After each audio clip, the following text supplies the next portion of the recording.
The day Paris almost disappeared. The terror of the North? In the year 845, Europe lived in relative peace under the shadow of grand kingdoms and wealthy churches. But in the North Sea, something sinister was brewing. Hundreds of dragon ships, fast and silent, were cutting through the waves toward the heart of France. At the helm was Ragnar Lothbrok, a ruthless Viking leader whose ambition knew no bounds. His target? Paris? But not the Paris we know today, full of lights. This was a dark, medieval Paris, surrounded by stone walls, completely unprepared for the hell that was about to arrive. The relentless advance. The Vikings didn't march on land. They used rivers as surprise highways. Sailing up the River Seine, the Norse warriors left a trail of ashes, burning churches and plundering monasteries. The French king, Charles the Bold, panicked. He scrambled his army, dividing them across both banks of the river. It was a fatal mistake. Ragnar attacked one side with brutal force, massacred the French soldiers, and hanged the survivors in full view of the other side.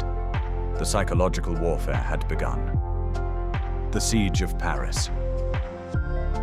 On Easter Sunday, 120 Viking ships completely surrounded the island city of Paris. The city walls were bombarded with flaming arrows and brutal catapult strikes.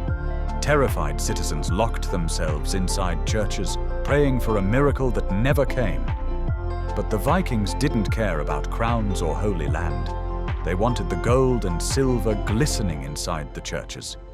The French resistance shattered in days. Norse steel showed absolutely no mercy. The $1 million ransom. With Paris on the brink of being burned to the ground, King Charles made a humiliating choice.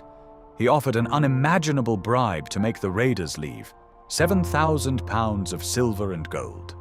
In the Middle Ages, this was a colossal fortune, capable of bankrupting an entire empire. Ragnar accepted the payment with a smile.